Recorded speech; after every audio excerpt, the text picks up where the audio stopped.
You're listening to Sudbury News Talk. I want to show you something. Stand by. On the morning shift. Anything Could happen. Sudbury News Talk on the morning shift.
Nine, eight, 7, 6, 5, 4, 3, 2,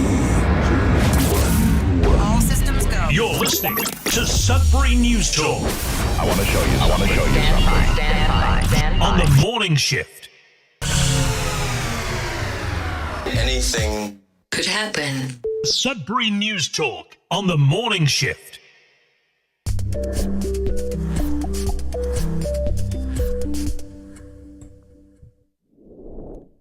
Hey, good morning, everyone. Welcome to Sudbury News Talk, where anything can happen and will and did this morning.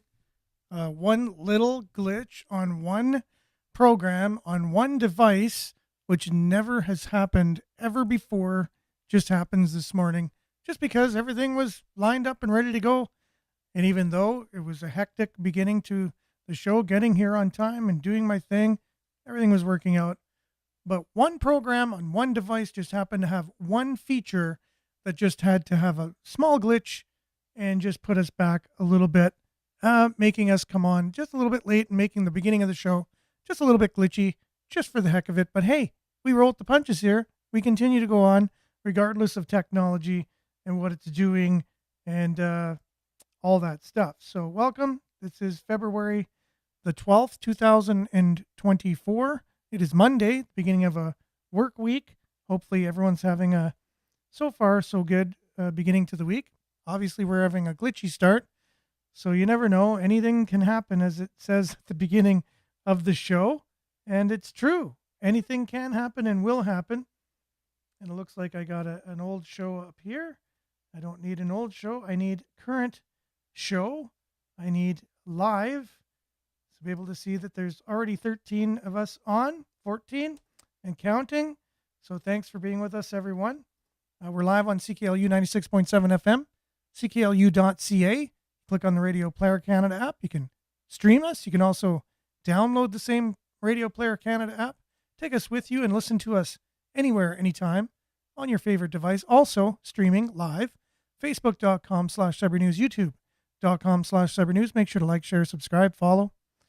Mainly comment on those two platforms because that's where we're live simultaneously. Also, afterwards, we'll have the videos on demand on those two platforms as well as Sudbury.news.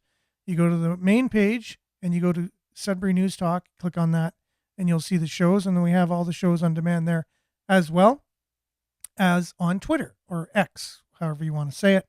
They're both, I guess, going to be used for a while. And yeah, we also put the show up on there immediately following the live broadcast. So if you miss it, you'll know you'll be able to find it. We got lots to cover. We want to cover the weather, news, sports, and then local news.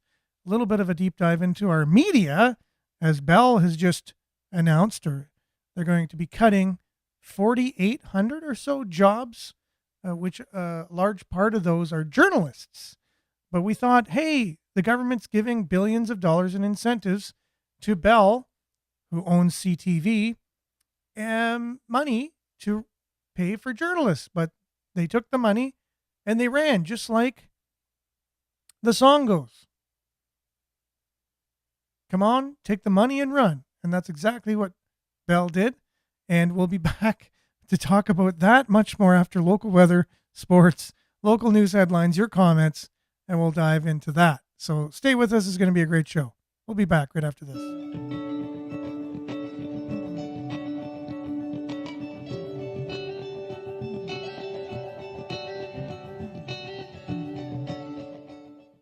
And Sudbury weather brought to you by SudburyWeather.ca. As usual, it is -7 out there, -7 degrees, feels like -11. A little bit of wind, not much.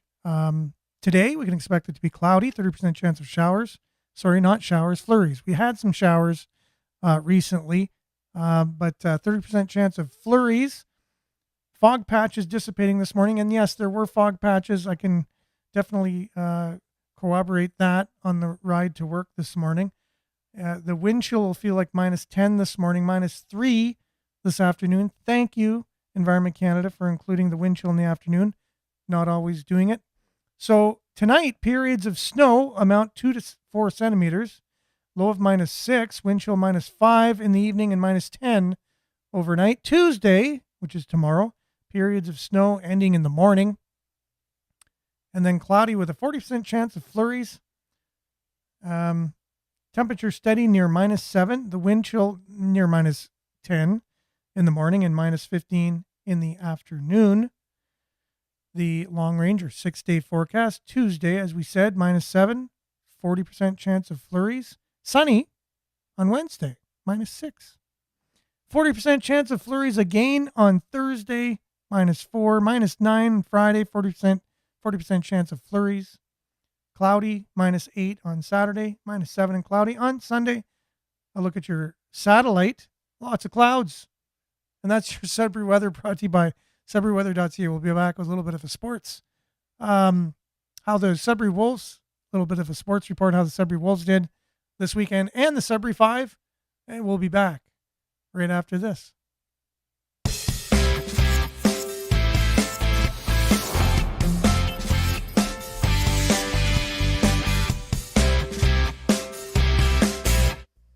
And Sudbury Sports brought to you by SudburySports.ca. The Sudbury Wolves were in action on Friday night in town against the Niagara Ice Dogs. They came off victorious.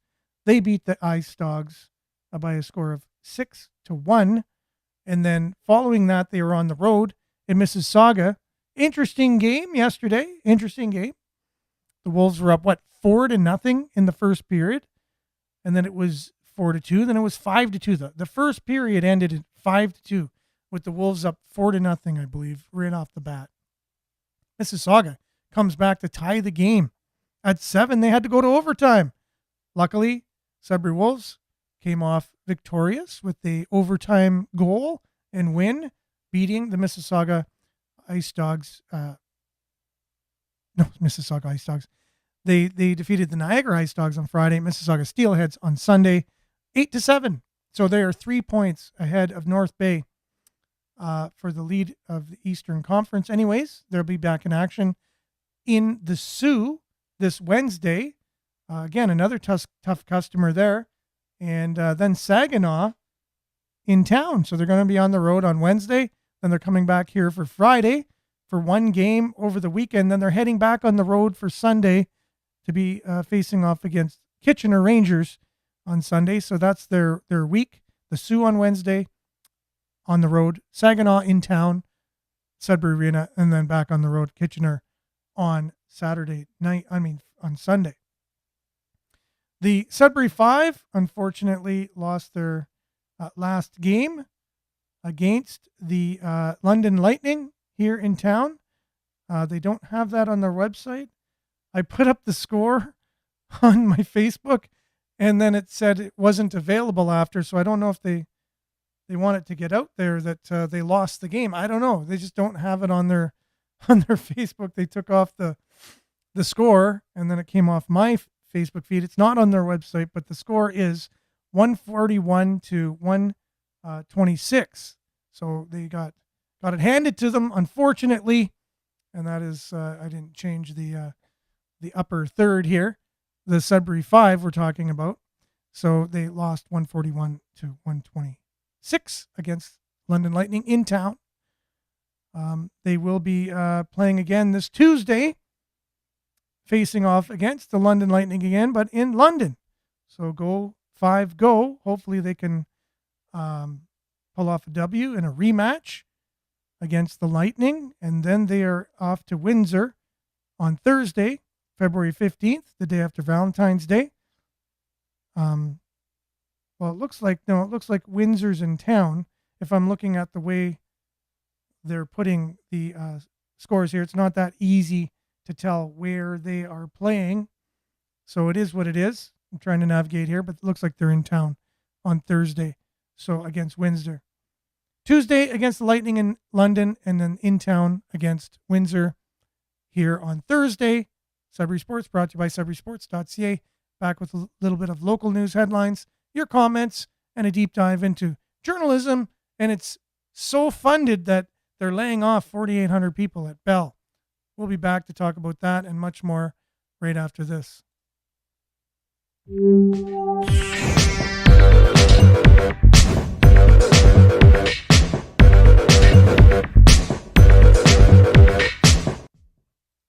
Thanks for sticking with us. Have you ever felt after, a weekend, you could have used another day? You need another day to recover from the things that you had to put off to the weekend to do before you head back to the grind of work. Yeah, I vote for that if we're able to do that. Definitely would love another day of weekend, please. It's much needed. I feel exhausted.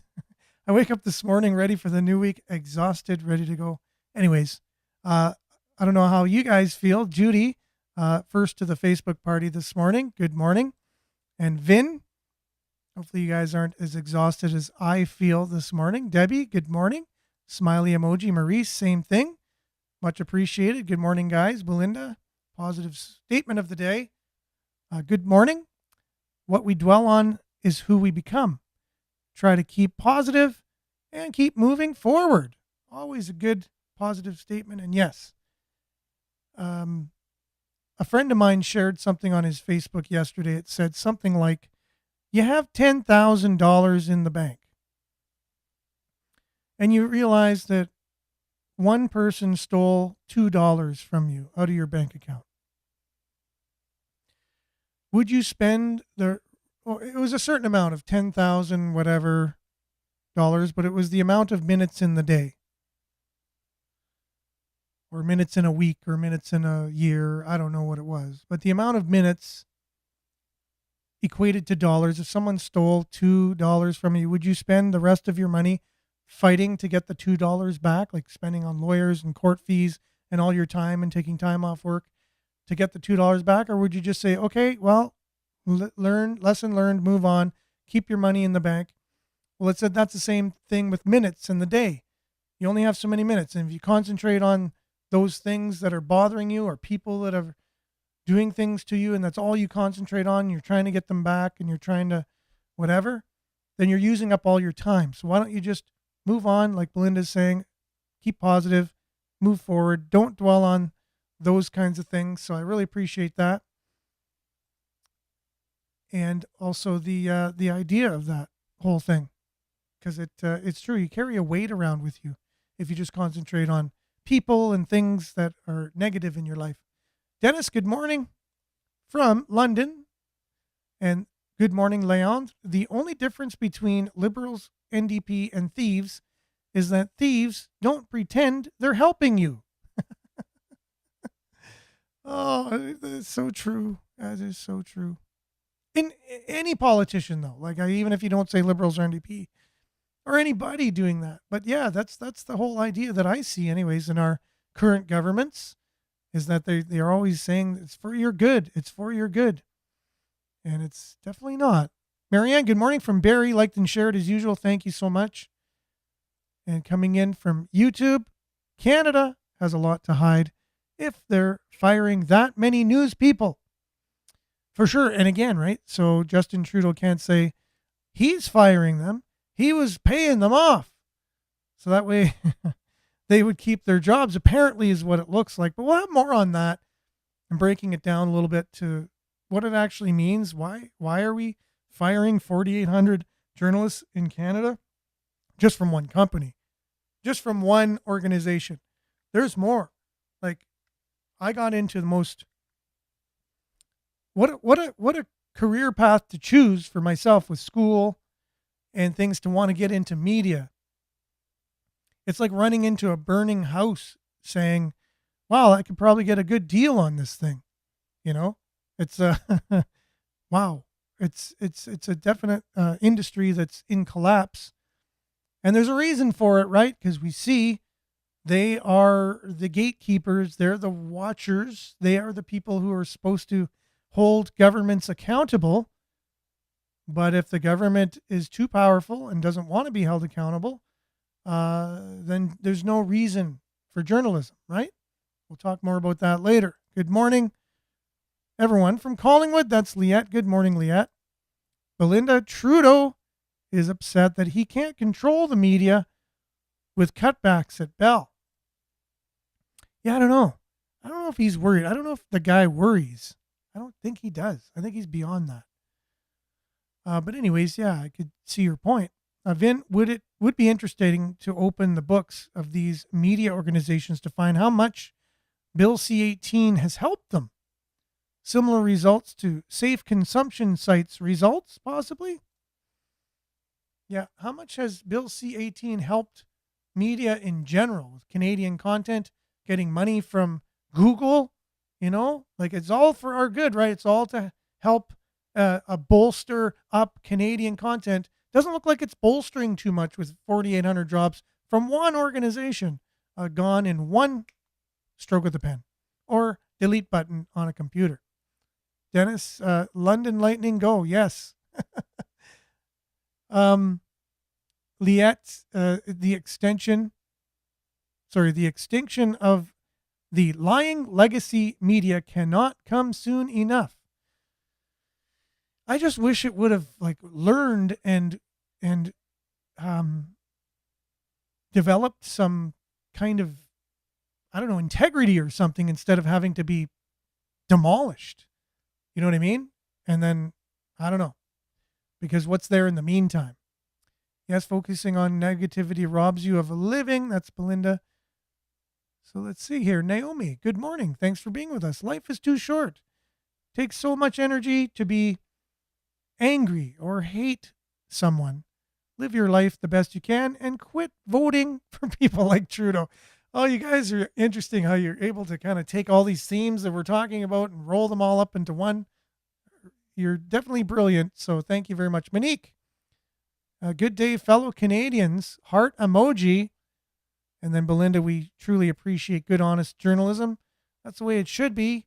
We would hope that it can make a comeback at some point, but maybe it does have to be demolished before it can appear in a new form of some kind. Good morning, campers. This is Brian Poulet. Welcome to another week of Hanging On by a Thread. Interesting. And that's how we feel sometimes. Denise, we have to say goodbye to media like China. They will put their media in which it is totally, in which is total dictatorship. Yeah, and that's kind of what's happening, right? You just have the one message coming out.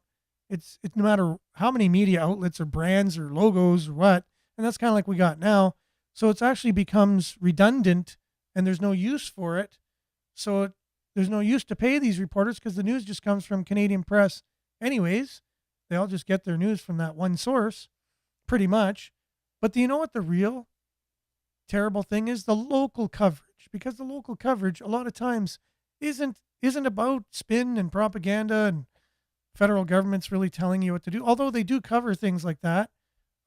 It's about the local shop owners, the hockey teams or different sporting teams or the different schools locally and what they're doing and our children and what they're up to and things like that. And so we're cutting the news at noon in Sudbury and Northern Ontario. You know, so first of all these different locations used to have their own news. And then they amalgamated. So Northern Ontario had, so the Sioux lost their news. North Bay lost theirs. Timmins lost theirs. It was all amalgamated into Sudbury. So really Sudbury lost theirs too, because now they have to cover all of the areas. So each place gets one story a day if they're lucky. And now they're cutting that.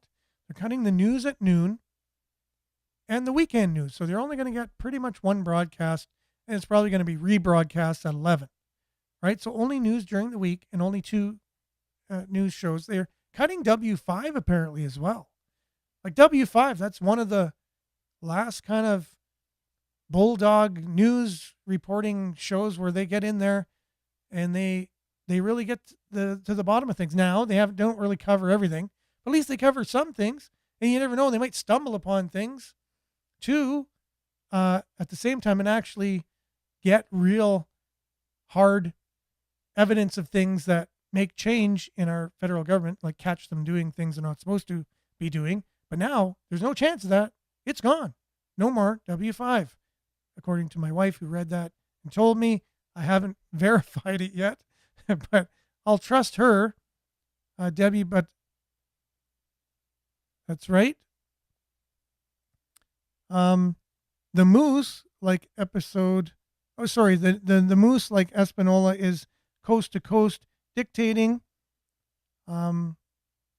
Remember what they told us to do, to put barbecues at the end of the driveway for the service workers?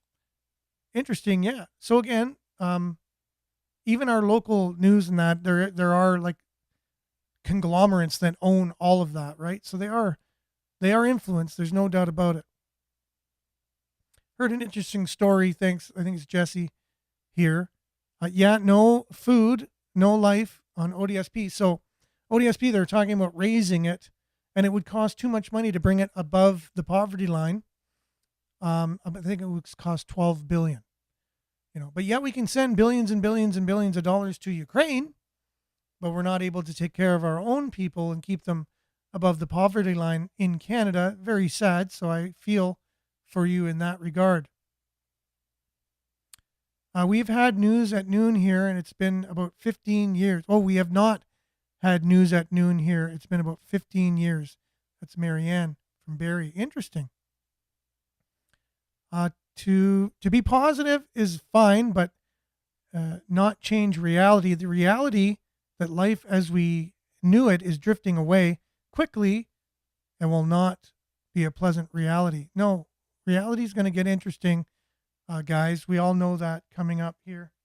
So let's dive right in today. Some of the local news headlines that we got here for you. There's still no word on Councillor Michael Vagnini, Ward 2 Councillor in Sudbury.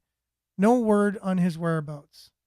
I will check in real time right here again, just to see if there is something that came through between before we started the show and now, just to make sure if the Sudbury police have put anything on their Facebook, at least, to give any indication. No, the update is still the same as February the 6th on their Facebook. So nothing new. Looking for our Councillor Michael Vagnini. Very interesting in that, and a lot of people very skeptical on what led to his disappearance and his where is he? The last known activity that we know about, his activity that he was in his vehicle at least, was Sirius XM radio, divulging to, I guess, the police that he was in his truck at about between 2 and 3 a.m. the day following, or, that of his disappearance. So basically the night of, as it turns into the next morning.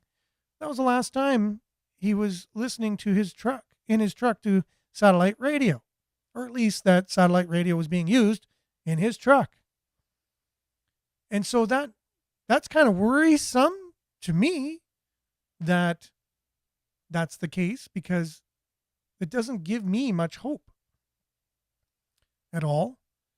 And I've seen, the main thing I've seen in any of the social media about this subject, about Councillor Vagnini, was with all the cameras that we have,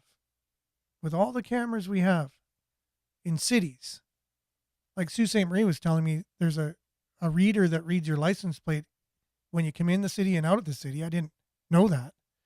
I was unaware that there's a reader that reads your license plate when you enter the city and leave the city, because there's kind of only 2 ways to do that in the Sioux, so it's kind of easy.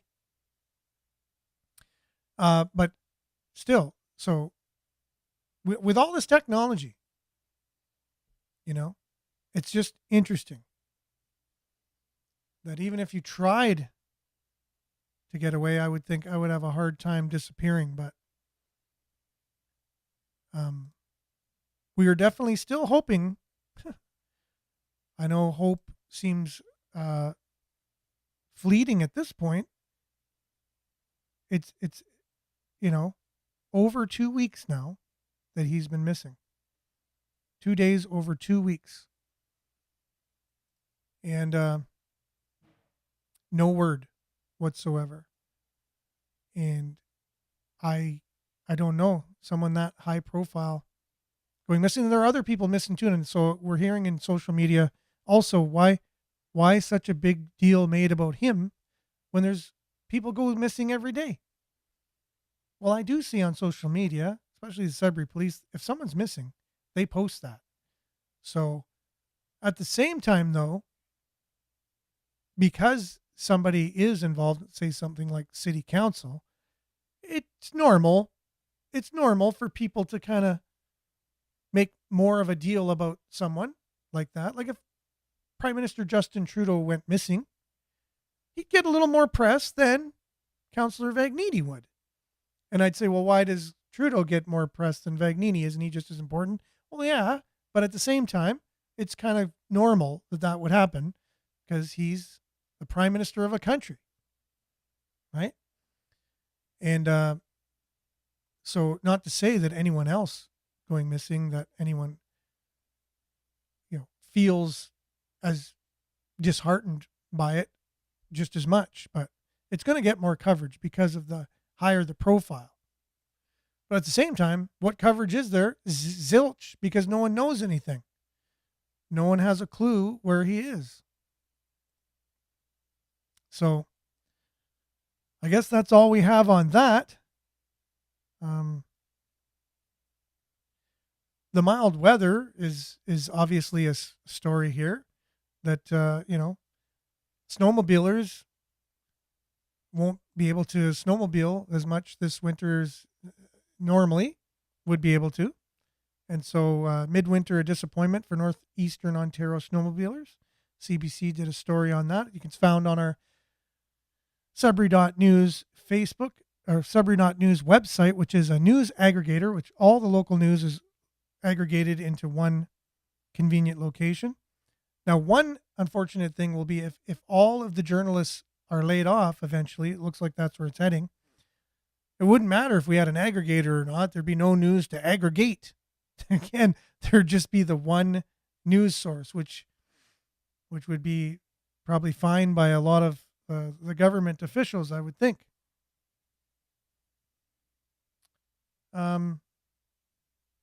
Just looking through our our website here to see if there's any other headlines that we need to look at.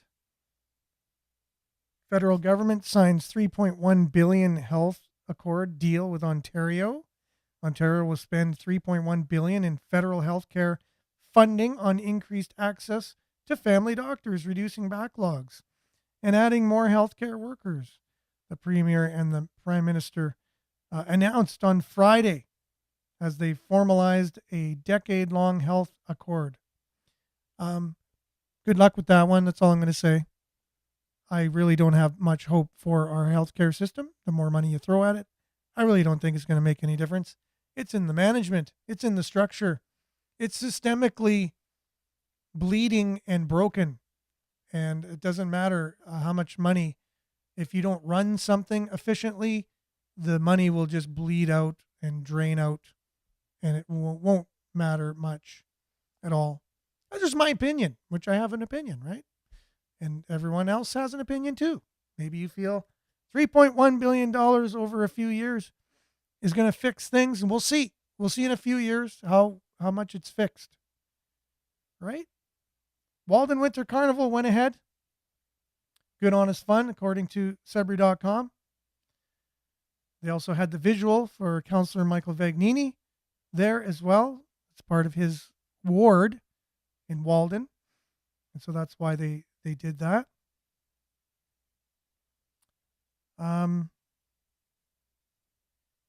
Yeah, so out-of-town landlords, this story we didn't really cover on the show yet, but there were 78 rental units in Sudbury is insolvent.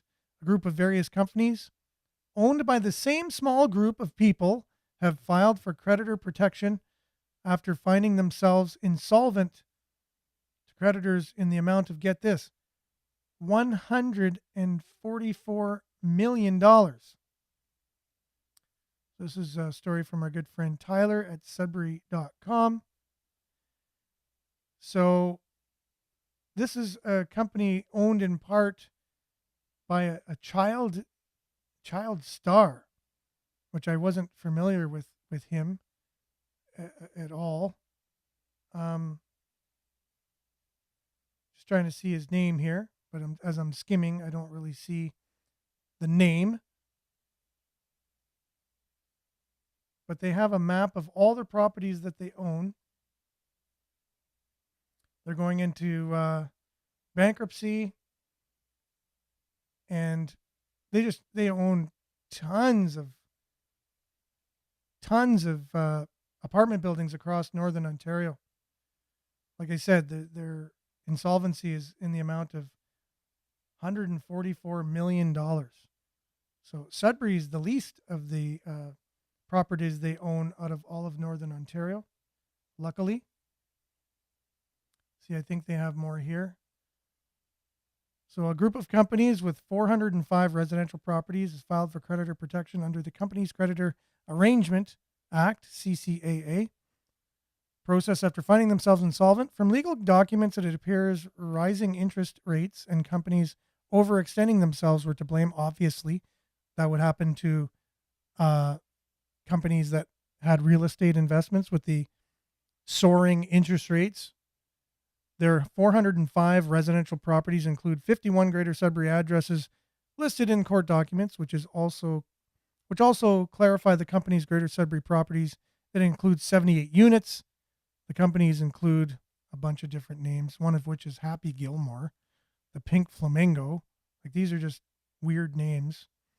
The Mulligan. So tell they love golfing. They're affiliated with SIDRWC Inc., which operates SID in developments, SID management, which operates SID Renos. KSV Restructuring has been installed as the monitor, whose responsibility include assisting these companies with their restructuring and reporting to the court. So we got some layoffs in town here. DSI Underground in Sudbury lays off 11 workers. That's mining related. So that's not good news at all. And here we go. So that's pretty much it for local headlines for today. The last story is coming to you from Sudbury.com. But let's look into a state of our media in Canada and the United States pretty much. It's the same media. A lot of times we're told that media is left-leaning, meaning if you're in the United States, Democratic, they lean more towards the Democratic Party. They're more favorable. It's kind of like right now they're happy because their guy is in the White House kind of thing. They're not as looking into what the particular person sitting in the White House is doing and worried about them. Everything's fine. But if someone else did get from another party, then they activate and then they become real journalists. And that's what a lot of people say. And in Canada, it's very much similar. You find if you, let's say, went to the CBC, let's say, and you tried to find a conservative, someone who voted conservative in the CBC anywhere, like whether it's upper management, whether it's a journalist, whether it's someone behind the board doing the tech stuff, anybody.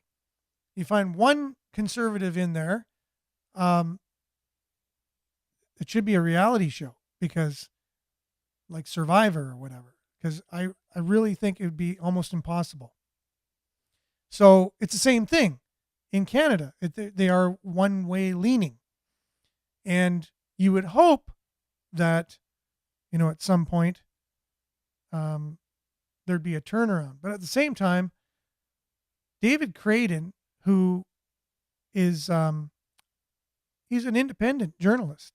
So it's pretty much the only real journalism that's out there anymore. And the mainstream or governments are calling it malinformation, misinformation, and all these things, because they're actually doing real journalism, and they really don't like this, being asked real questions, and you couldn't help but ask Justin Trudeau a real question the other day about what he felt about the Bell layoffs, right? Because he's giving them recently $40 million to pay for journalism, to keep journalism alive in Canada, apparently.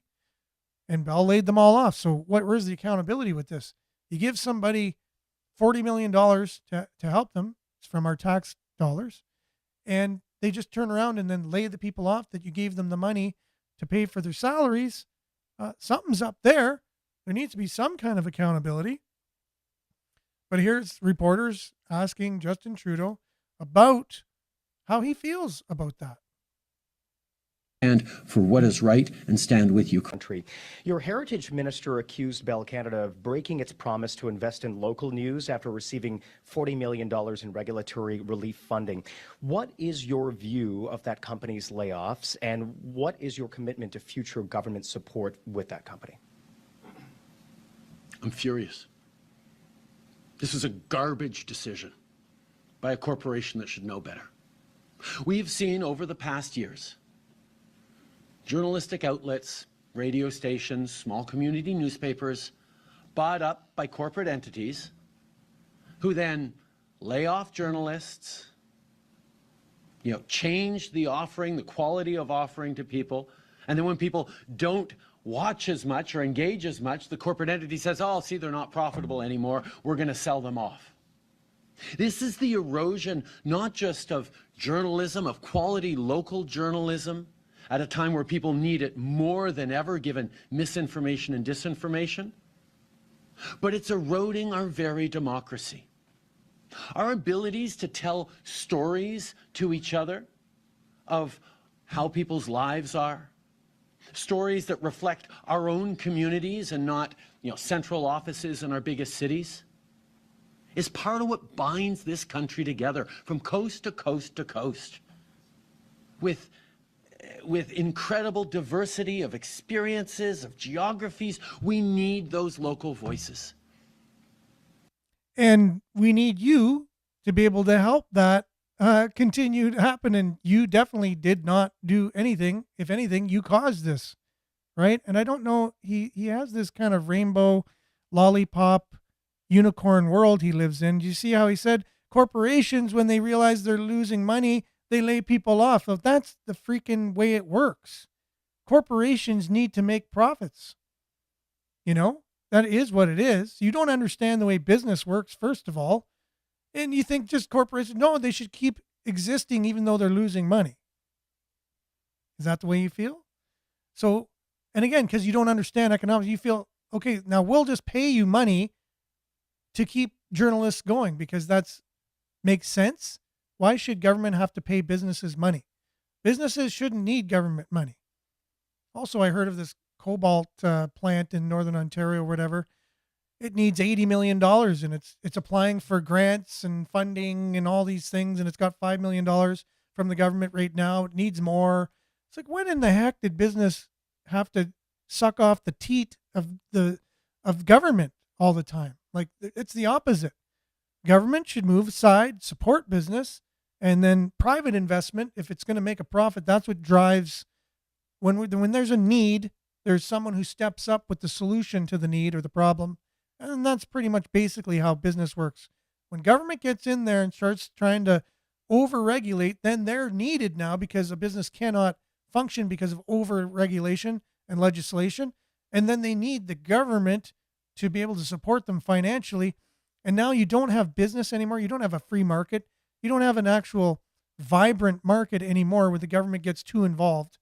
It just is what it is. And people who think any other way, you just don't understand business, period. You just don't. So, but in their world, because again, it's more leaning socialist, communist kind of thing, and it never ends well. We don't have one example where that type of model ends well. They'll be the first one if they ever do it, which it doesn't look like it's going that way, right? So, anyways, he's not accountable for what he did at all. It's them. It's the big bad corporation. You can keep using that card all the time. And I don't know how long it'll actually work, but it's working so far with the people that can see no wrong with our government at all. Like, it's bizarre how that is. But anyways, David Creighton steps into here to explain a little bit of it. So what else happens in terms of Trudeau's hypocrisy? I'm going to take you through this, and we'll talk about various censorship legislation that's going on right now. Okay. Now, in Canada, we've gone through Bill C-11 and C-18.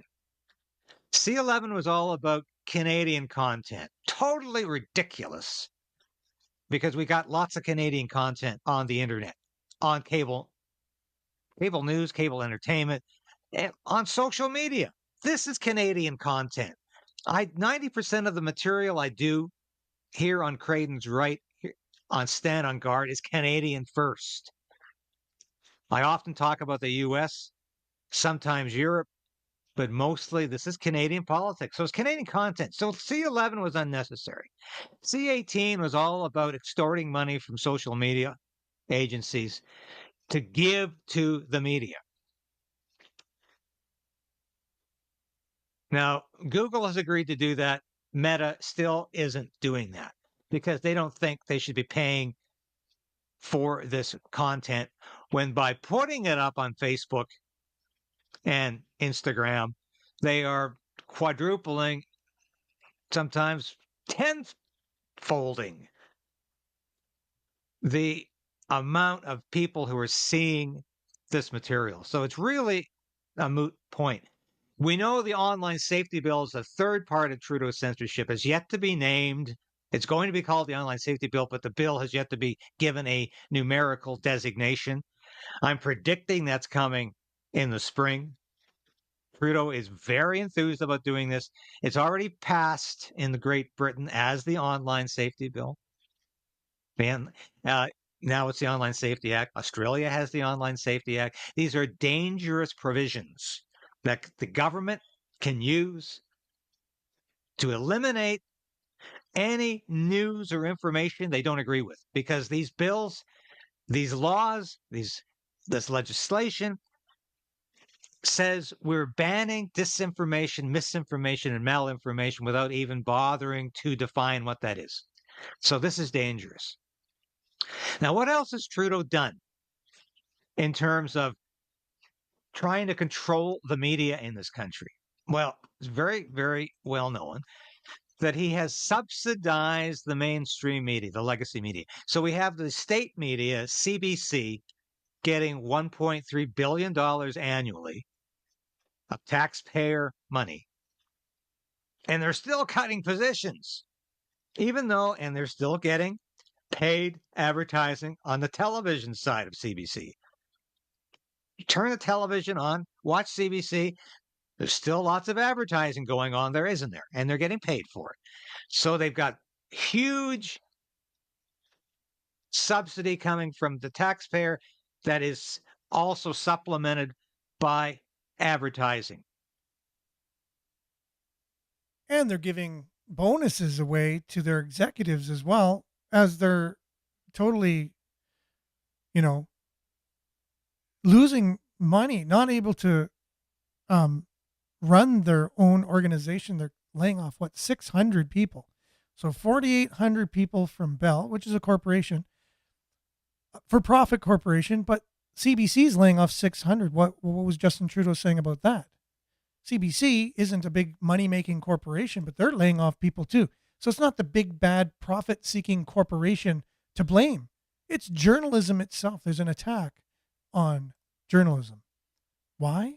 Because questions are dangerous. So if you're worried about misinformation and malinformation that you talk so much about, and you know what malinformation is actually, right? It's actually truth. But it's like malware. Truth will then sway someone to believe something that's actually real. And that's what they're worried about, malinformation. So they don't want real information out there. They want news that is trusted from the government. It's got the government stamp of approval on it. Then it's real information. According to them, it's whatever information they want out there. And to just see what the media actually has done south of the border, whether again, the whole name I'm about to say is very polarizing, right? When you say Donald Trump, okay, all right, you said the name. It made your heart boil, made your heart pound and your blood boil, whatever. Or you're like, yay, it's polarizing. You're either on one side or the other. Either way, the media had something that they played a role in with that whole January 6th thing a couple years ago, right? And there was so much out there that the media was very complicit in part of the narrative, that the untrue narrative about it, right? And so Republicans got together and they are putting forward a resolution to basically say, because they're trying to stop Donald Trump from running for president because they're afraid that he might get in because he's ahead in the polls. Obviously, that's usually an indication someone's going to win when they're ahead in the polls. And so if they say he's guilty of causing an insurrection, then they found this little loophole in their laws that say if somebody incites an insurrection, they can't then become president or whatever. So now they have to actually come out and say and prove that this was not an insurrection. Before, it really wasn't. It was just in the news all the time. They had their kangaroo court, fake court or whatever. They got this group of people together and basically claimed Donald Trump caused an insurrection. And the media was complicit in this, right? They weren't doing real journalism. And they did a press conference, and I'm just going to stop talking now, let them explain exactly what this is. But I know a lot of people in our listening audience and viewing audience are probably like, they've only heard what CBC or CNN or MSNBC's spoken about this, and you don't got the whole story. Now, you don't even have to be a Trump supporter to know that the media weren't, doing their jobs here. And I myself, it's hard to say, I don't even want to, I want to stay away from saying if I'm a Trump supporter or not, because I have my own issues. I've always had my own issues with Trump all along. It's so difficult to talk about this guy because the media has just made him into a cartoon character of some kind. You can't even talk about him anymore. So it's very polarizing and whatever. So this is part of the press conference. I think it was yesterday. And we're going to declare what is self-evident, and that is President Trump did not engage in insurrection or rebellion on January 6th. And by God, I'm proud to stand here with 60 of my colleagues and to do just that. And with that, I would like to yield some time to a good buddy of mine out of Arizona, Representative Eli Crane. Thank you. Thank you guys for coming. It's an honor to be here. Thank you, Matt and Ms. Stefanik, for leading on this. You know what I love about this? Watching where President Trump is at in the polls. I love it because it shows the American people don't trust you guys. And they shouldn't, because you guys are full of it and everybody knows it. There's a few honest journalists in this town, but they're very few and far between. You know how I know it wasn't an insurrection? Because he hasn't been charged with insurrection. And we can all see by the lawfare how he's facing up over 700 years in jail right now, how they've tried to destroy this man, destroy his businesses, that if they felt they had an inkling of a chance of convicting President Trump, of jaywalking or insurrection, they would absolutely charge him. You know how else I know it's not an insurrection? Because this is the first insurrection in the history of the world where the people that were a part of it were unarmed. It's pretty hard to do if you walk around and see how many individuals are carrying firearms. All right. Last thing I want to say about how I know it's not an insurrection is because I actually listened to the words of the president. If you're trying to stoke an insurrection, you don't tell the people listening, hey, I want you to go over there peacefully and patriotically. All right. This is not an insurrection.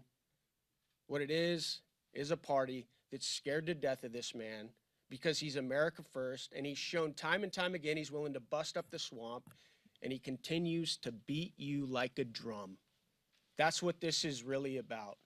And for all you journalists out there, you know, that are pretty cowardly, some in this room right now, you don't have the balls to write the truth. And even if you did, your publishers wouldn't publish it because you're a part of a propaganda outlet, probably one of the biggest in the history of the world.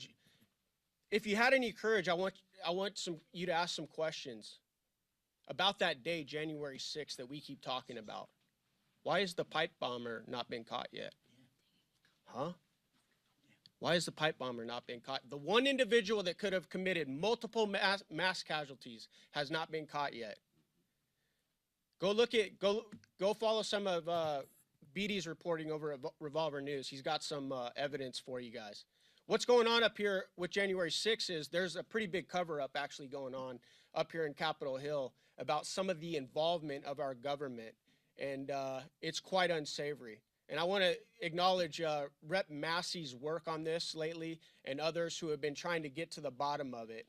But here's some other questions for you journalists to ask.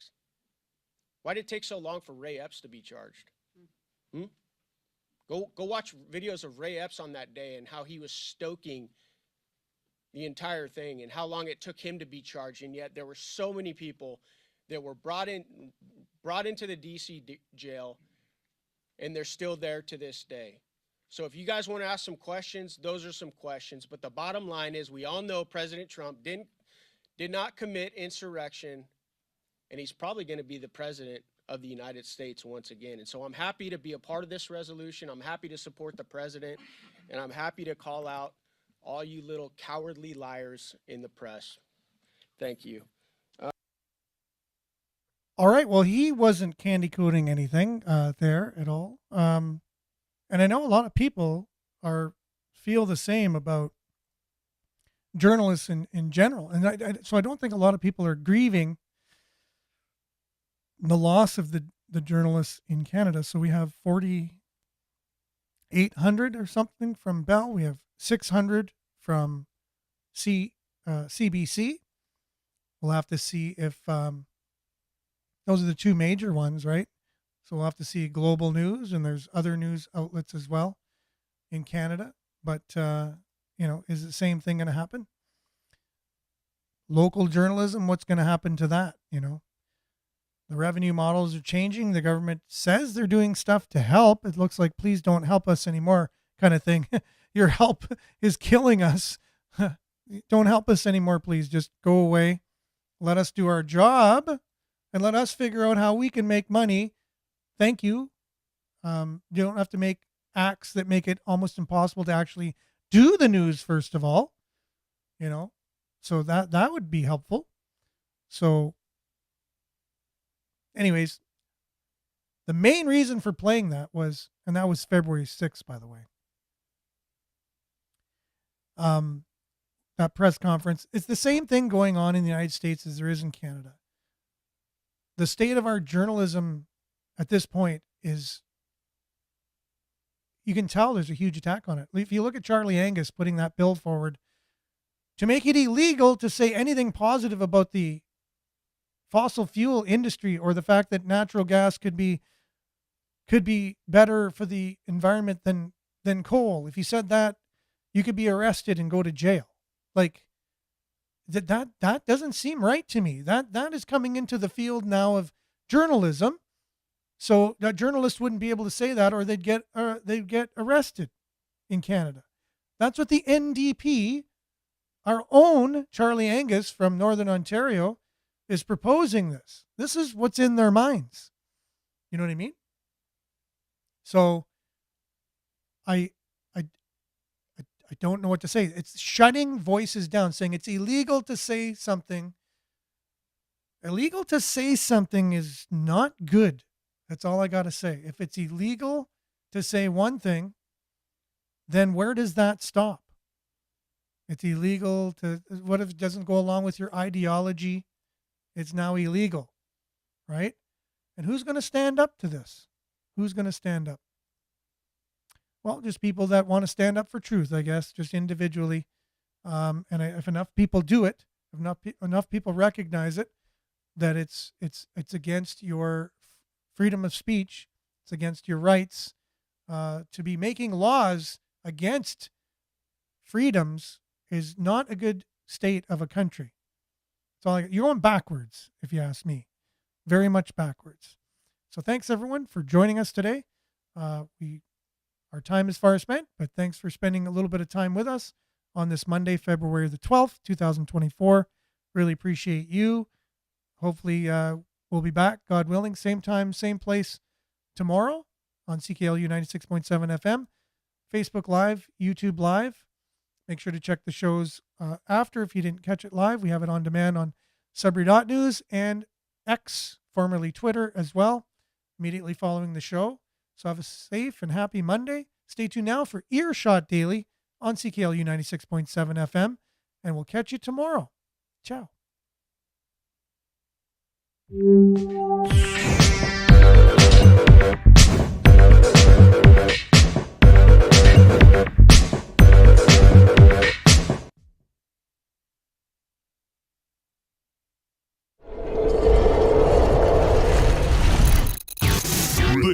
This is Sudbury News Talk on the morning shift.